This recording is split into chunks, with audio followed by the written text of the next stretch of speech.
Dinosaur, written by Stephen Llewelyn and performed by Chris Barrie. Don't forget to like this video, subscribe to the channel, and click the notification bell to keep up to date with the latest installments.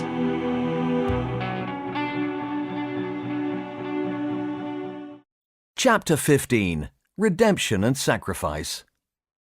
Baines felt nervous and self-conscious before the 100 or more souls in the embarkation lounge, now hastily rearranged to double as a courtroom. Up on the dais, she sat behind the bench. At the bar, to her front and right sat Liz Barton Fraley, front and left, Captain Elvis Percival Gleeson. Lloyd sat to Barton Fraley's left, looking disgruntled. When offered legal aid, he had strenuously protested, preferring to represent himself rather than trust anyone else to get it right.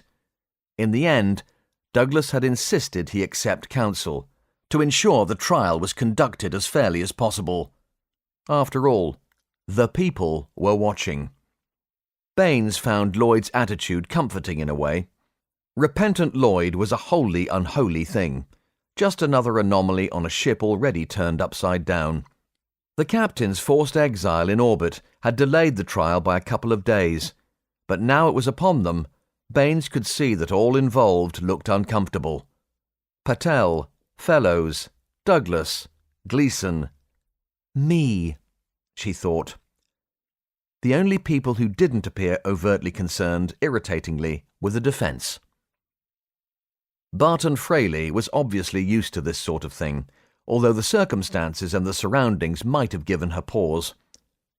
Lloyd, on the other hand, simply wore his usual look of annoyance, appearing more irritated than afraid. This, in turn, annoyed Baines. He could at least have the decency to look more nervous than I feel, she thought. Who's on trial here, for goodness sakes? She sighed. She was doing a lot of that this morning, and couldn't help wondering if they could really do this. She felt like they were just making stuff up. Still, there's no backing out now, she thought, so I might as well get the show on the road.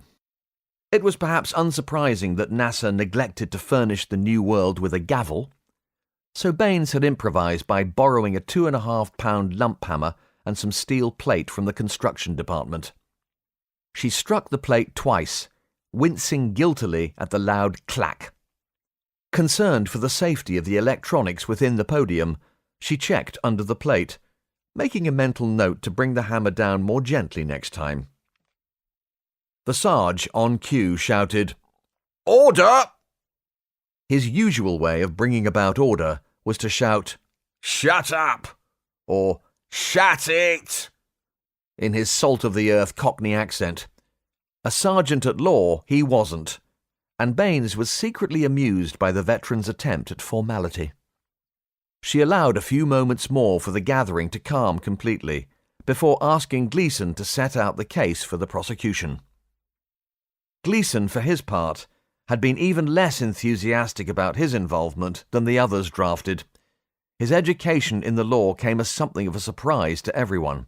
His was an old legal family, controlling a substantial and long-standing practice down under. His father had pressured him into the University of Law, where Gleeson achieved a good degree and looked all set for a successful career within the firm. He stuck it out for another 2 years, but having barely finished his training contract, he left, practically running away, to join the army and escape both his father and the law.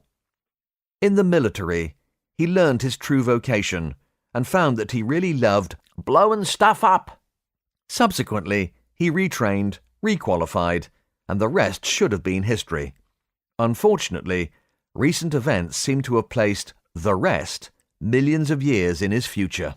When asked to perform the task of lead prosecutor, Gleeson had firstly refused, railing against the imposition with accompanying hand gestures. "There are 3 types of people in the law.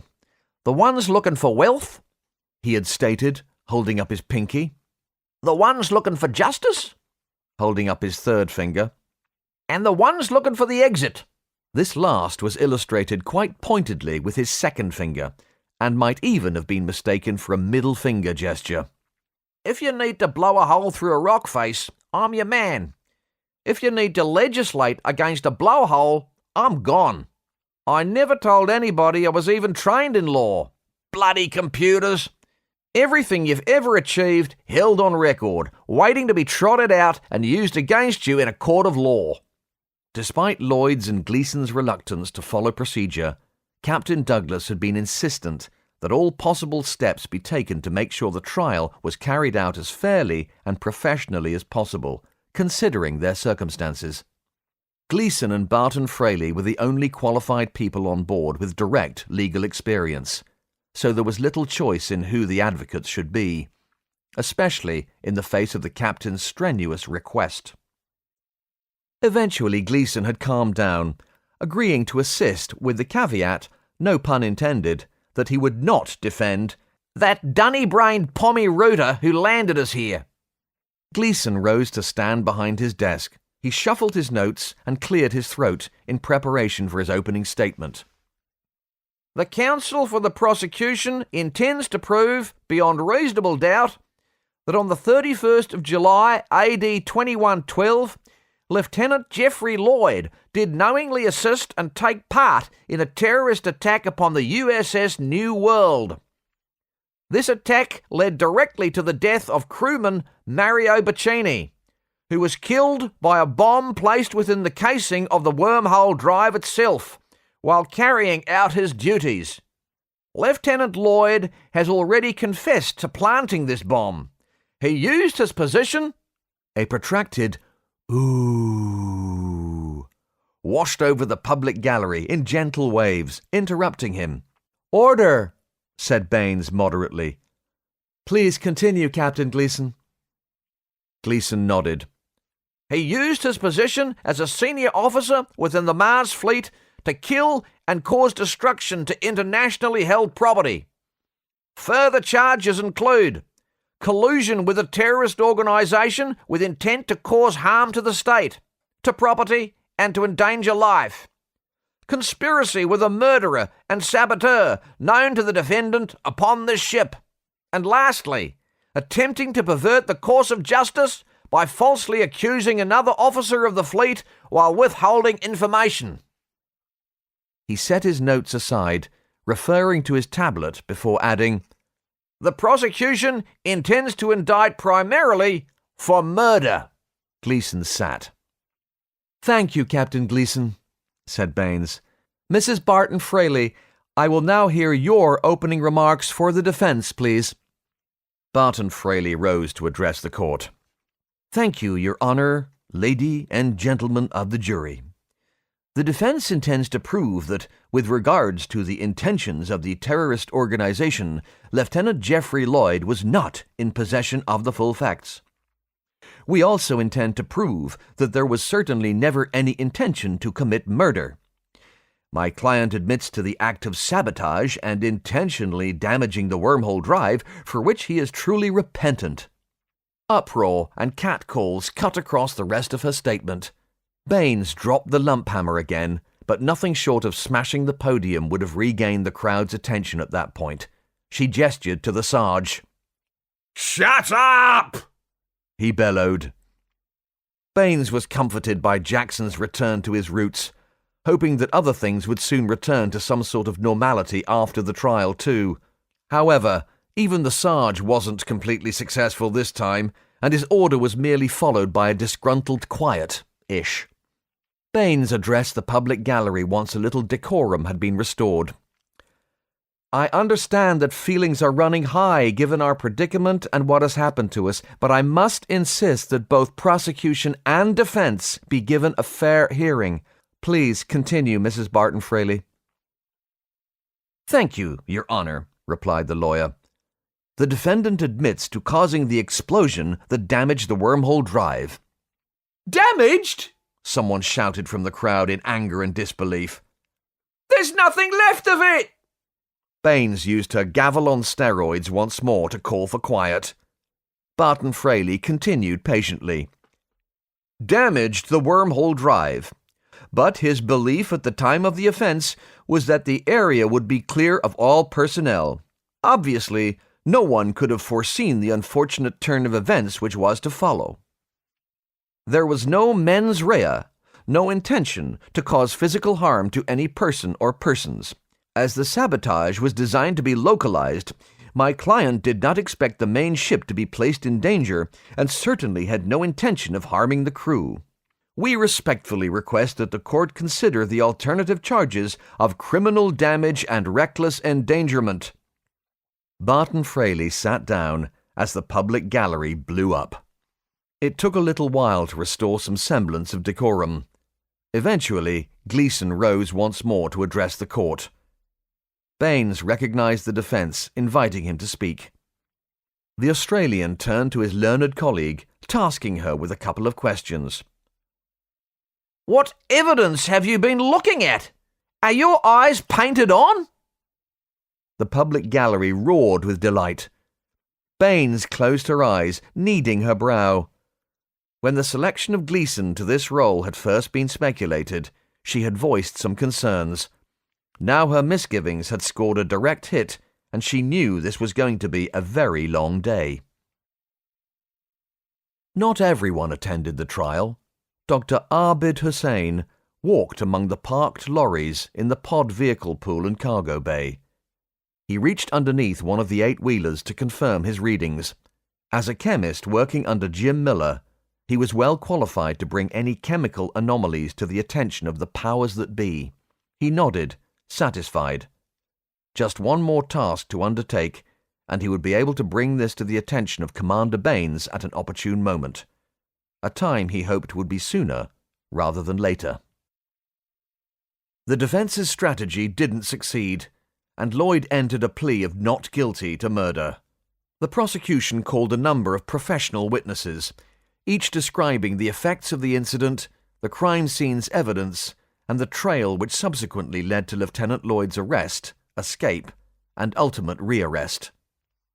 After a short recess, it was time to call the witnesses for the defense. Surprisingly, there were three. However, Barton Fraley decided that only one should give evidence in court. Lieutenant Dave Flanagan, in his capacity as ship's doctor, gave evidence stating that 3 separate attacks, possibly even attempts on Lloyd's life, had occurred since the bombing. He also attested to the varying degrees of injury Lloyd sustained on each occasion. "The first occurred as the defendant attempted to flee the ship in a lifeboat that he didn't quite reach," he began. "Objection," said Barton Fraley, standing. "Your reason for objecting to your own witness, Mrs. Barton Fraley?" asked Baines. "The use of the term, 'flee the ship,' is entirely derogatory, intended to cast my client in a negative light. As we have already stated, my client had no reason to suspect that the ship would be in any danger from his act of sabotage. I request that the court treats this witness as hostile and strikes that particular comment from the record, Your Honor." "Quiet in the public gallery!" Baines snapped before the hubbub could escalate once more. "I think, Mrs. Barton Fraley, that having planted a bomb on the ship, which was far more powerful than his mission required, as demonstrated by his own confession, we can assume that fleeing was exactly what your client was about. Overruled." Baines gestured for Flanagan to resume his testimony. "The second injury the defendant sustained came from the severe beating he received from Dr. Schultz." This announcement actually drew a cheer from the gallery. Flanagan waited patiently for the noise and jeering to subside before continuing.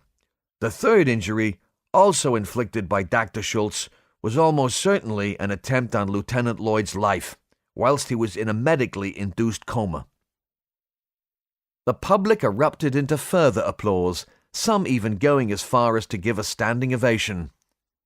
Flanagan tried his best to be impartial, pointing out that the terrorists themselves were the ones who tried to kill Lloyd, but the mood of the people marooned was not sympathetic. The next man willing to give evidence on Lloyd's behalf was actually the brother of his unintended victim, Giorgio Bacchini. Giorgio, obsessing about messages from the beyond, had visited Bec Mawar daily ever since her first revelation. The defense counsel suspected this might not go over too well in court, graciously refusing his very earnest offer of help and forgiveness. The only other person willing to stand up and discuss the character of Lieutenant Lloyd, as it pertained to the character of all mankind within a framework of existentialism, was Del Bond, the philosopher. Counsel for the defense decided that a character witness from Del Bond might provoke a riot, carrying the further possibility that neither man would survive long enough to hear the jury's verdict. After very brief closing speeches from both counsels, largely reiterating the opening statements, the jury retired to discuss the evidence they had heard. Baines suspected that the worst was yet to come. While attempting to quiet her nerves privately in her quarters, she was passed a request from the jury for her assistance on a point of procedure. She acknowledged the message wearily. The jury were in session in the bridge meeting room, and as she made her way to them, she couldn't help feeling slightly annoyed that her brief respite had been interrupted. A real judge would have them running to her, she muttered moodily. As she walked through the ship, Barton Fraley's words came back to her. No one could have foreseen the unfortunate turn of events which was to follow. She remembered saying more or less the same thing to the captain about a week ago, and that conversation, almost disregarded at the time, haunted her now. This story began 100 million years ago, and yet that artifact is still to be laid in the earth. It might even be me who discards it. She arrived on the bridge with a sense of almost indestructible inevitability weighing her down. At this moment she and the jury held the fate of one man completely in their hands. But did that really matter? Whatever she or they did next, somehow it had already happened. "Thank you for coming, Jill," Sarah cut through her thoughts. "You look like you're carrying the whole world on your shoulders." Baines sat tiredly. Let's just say Time's arrow seems a little less predictable than it once did. Perhaps you could put in a word for a few repairs with the great Fletcher in the sky? Sarah frowned in puzzlement. Forgive me, Sarah, Baines explained. I get a little grouchy when I'm beat. You did well, Jill, said Douglas. That could have degenerated into a complete circus out there. And it would have, Baines noted, if we'd let the clowns take the stand. Patel chuckled. You don't think Mr. Bond's testimony would have helped proceedings then? Who knows how that could have ended, replied Baines honestly. Look, Jill, Douglas cut to the chase. When we give the verdict out there, we need to know how severely you intend to sentence him. Baines looked taken aback. Is this ethical? The counsel and pressed jury looked uncomfortable. Eventually Douglas shrugged. No, he admitted simply. Probably not. It's just that if we find him guilty, then will that mean the death sentence? We really don't want that, Jill. We can't justify it. So just to be clear, James, you would pronounce him innocent to avoid that judgment? The triumvirate eyed one another awkwardly. Douglas shrugged again. Possibly, he said. Baines studied him for a moment. And you'd watch our whole society, such as it is, tear itself apart, all to save that man's life? The man who did this to us? We're not savages, Jill, said Sarah. And we should be better than the man we are sentencing, added Patel. Baines raised her eyebrows, staring at Douglas, waiting for his twopenn'orth. The captain looked extremely uncomfortable, but didn't speak. And you think we can afford this kind of sentiment? Asked Baines. All 100 of us? 100 million years from home, with no one but ourselves to rely on? You don't think the people out there, the people who are trusting us to make the right decision, by the way, will be disgusted if he simply walks away? And walks to where, incidentally? No one answered. So she continued. You see, we've had this conversation before, but you still haven't given me any answers, let alone options. She addressed her last question to the captain directly. If I let him go, what do you really think will happen, James? I'm damned if I know, Douglas acknowledged irritably. But execution? It would be kinder than exile, answered Baines. Jill, said Douglas. No, James, Baines cut him off. I understand the dilemma and the weight of conscience, I really do. But we are supposed to be representing a system of justice here, and justice for all, not just Lloyd.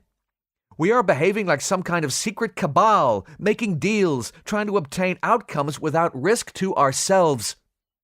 She breathed heavily, looking angry now. I suggest that no one right now feels the weight of this more than I do. But I agreed to take on this role so that the council wouldn't have to. So that any blame down the line wouldn't affect your ability to rule. She stood, facing the triumvirate across the conference table. Speaking not as commander of this ship, but as the judge you made me, I instruct you to carry out your duty and deliver your verdict. Your verdict should furthermore be based on the weight of evidence you have heard without fear or favor. I will carry out the duty you have asked of me to the best of my ability. She looked each of the three councillors in the eye, one at a time. You will either trust me or replace me. I'll be in my quarters. Please let me know whether you have either a decision or a verdict. Sarah and Satnam looked like they had received a smack in the face. Douglas stared for a while and then smiled slowly, not with humour, but with pride. I apologize, Your Honour, he said with a glint in his eye. You'll have our verdict presently. And Jill, Douglas stood, if anything ever happens to me, I'll have no worries about leaving this mission in your hands. He saluted her. Events had left Baines a little at sea, but she saluted the captain and strode from the room without another word. The court resumed its session a little under 2 hours later. Baines was really feeling the burden of judgment now. She looked at the jury of 3 and cleared her throat to speak. Mr. Foreman, have you reached a verdict? Douglas stood. We have, Your Honour. And was that verdict unanimous? No, Your Honour. 2-1 in favour. Very well. In a case as serious as this one, I would prefer a unanimous verdict before proceeding with sentencing. I suspect your difficulty stems from the fact that although there seems virtually no doubt that Lieutenant Lloyd committed this terrible act, there is little direct evidence that he intended to murder crewman Mario Bacchini.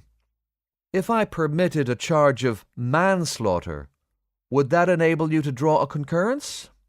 Douglas, Fellows, and Patel huddled for a few moments. While they discussed this new direction, Lloyd's situation seemed to finally bear down on him.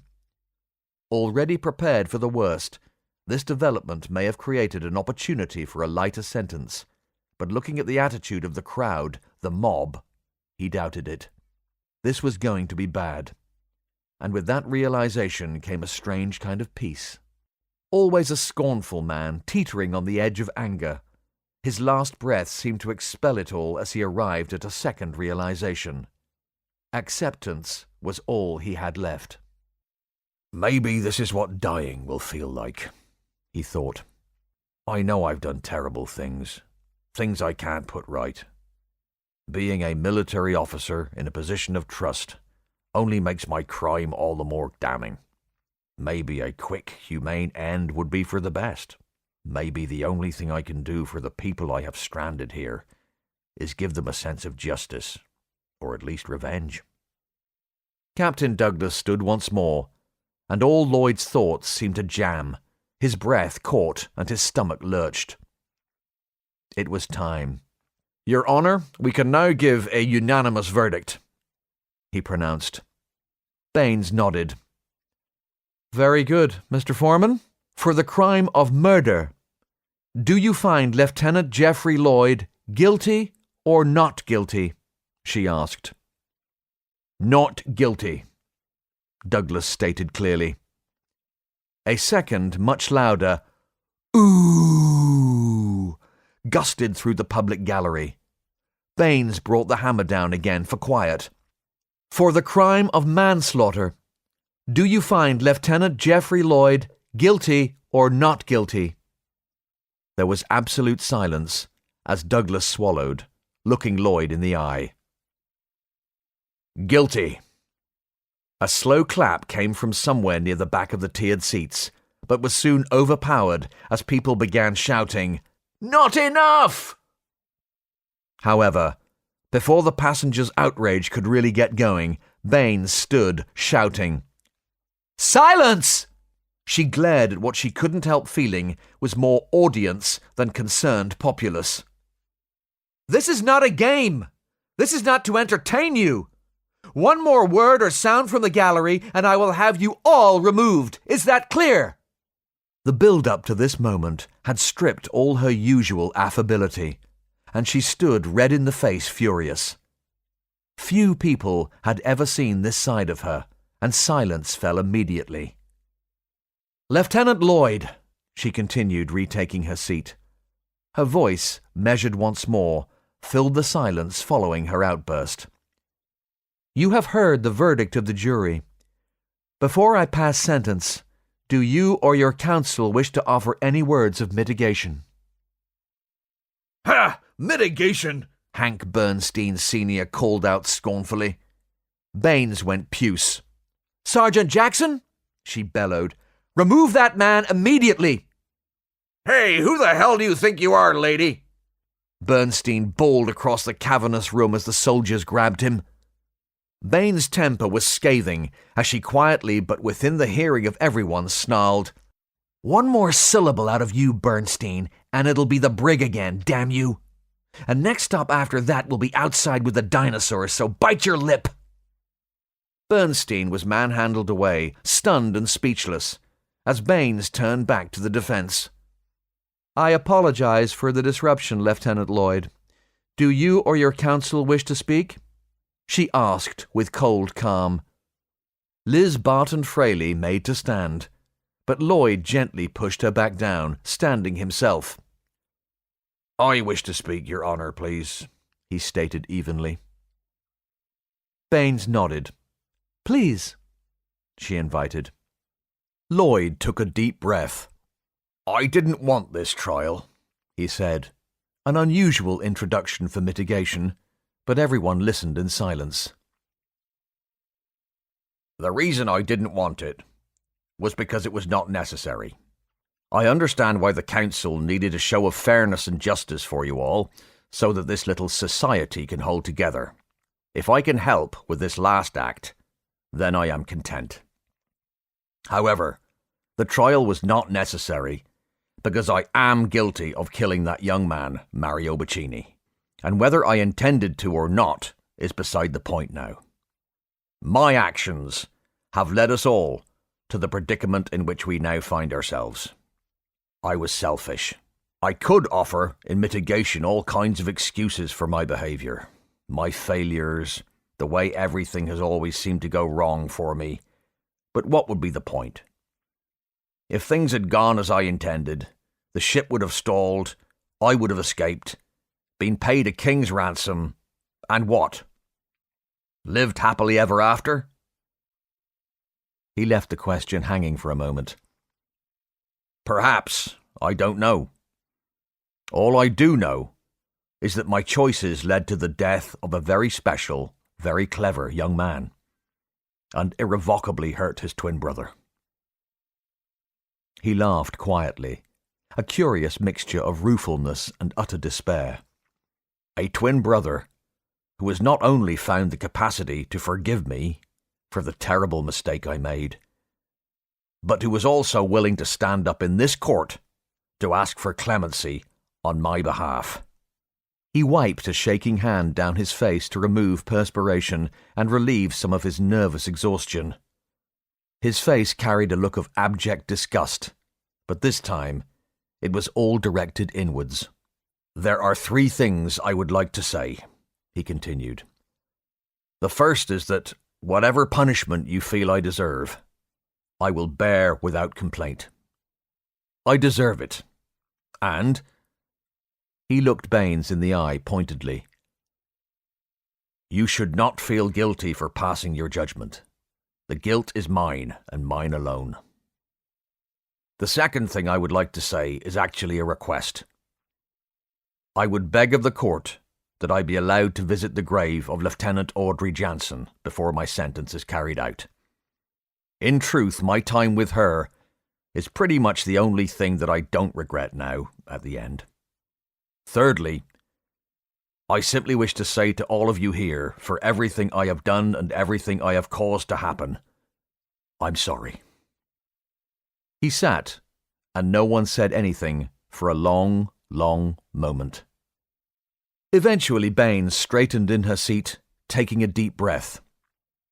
She couldn't bring herself to look at Douglas or the jury, or anyone but Lloyd. For that instant, it was as if they were alone. "Damn the man," she thought.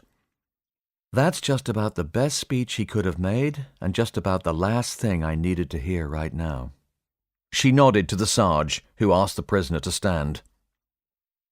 "Lieutenant Geoffrey Lloyd, you have been found guilty of the manslaughter of crewman Mario Bacchini. We are living through very exceptional circumstances here, in every way. For our society to function, we must have rules and punishment for breaking them, and there can be no more serious offence than the unlawful killing of another. Although you may not have intended to cause the death of Mario Bacchini, you deliberately manufactured a situation where such a thing was possible, with no regard for anyone or anything other than your own agenda and enrichment through criminal activity. But, as I said, these are times without parallel, and our options for punishment, due to our situation, are limited.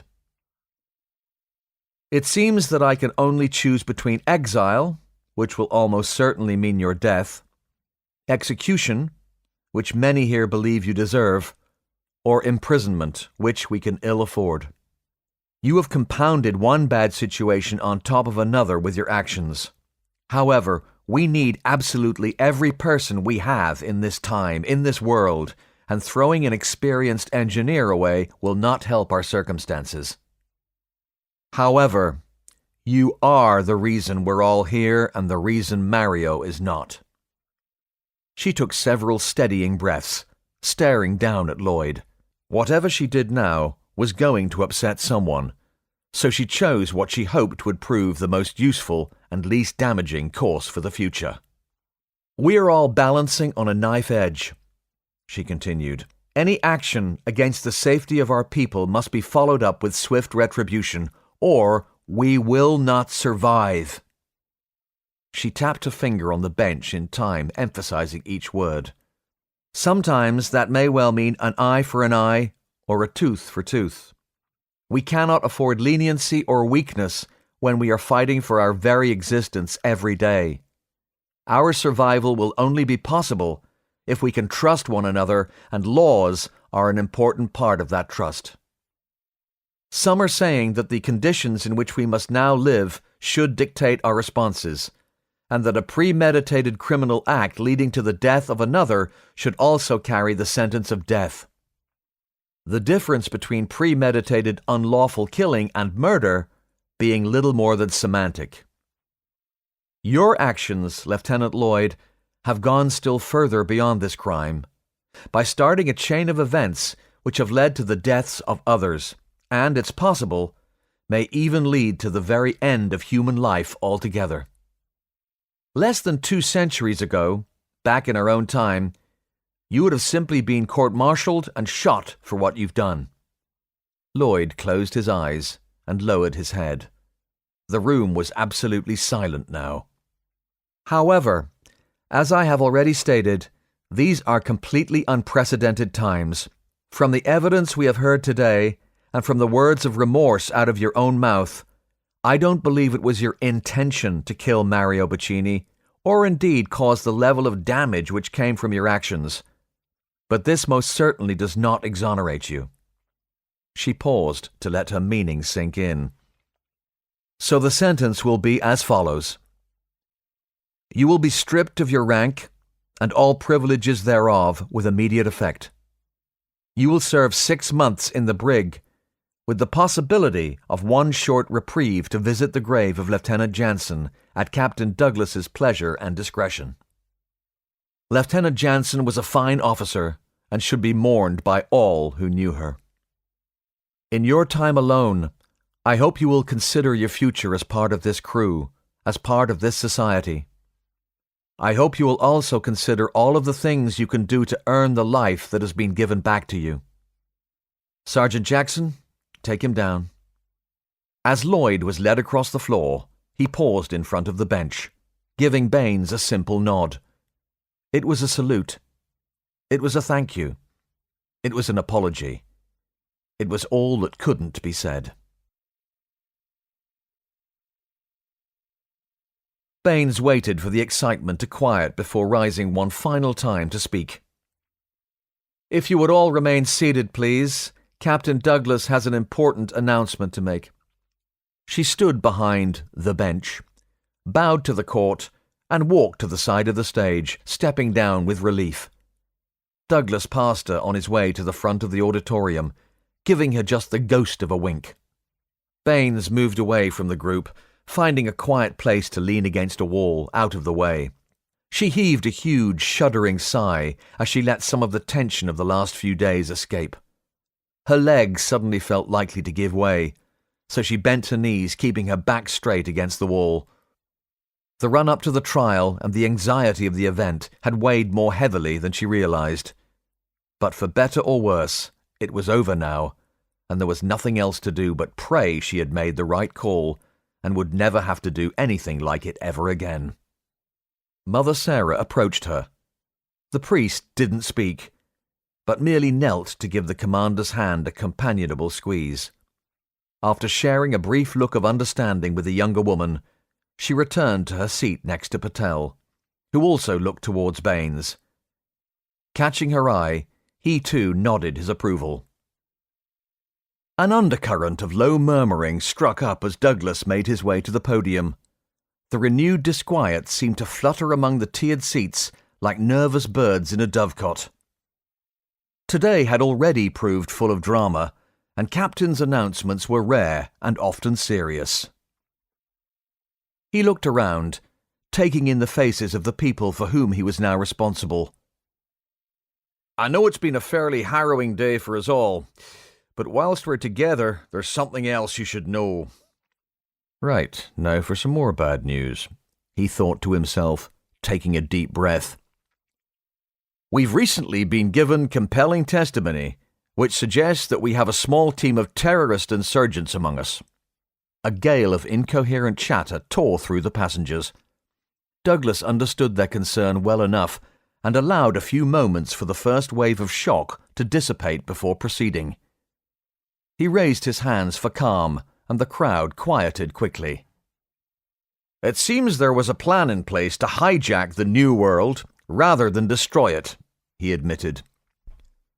The grumbling outrage of over 100 people resumed immediately, and Douglas waved his hands once more, waiting for it to ebb.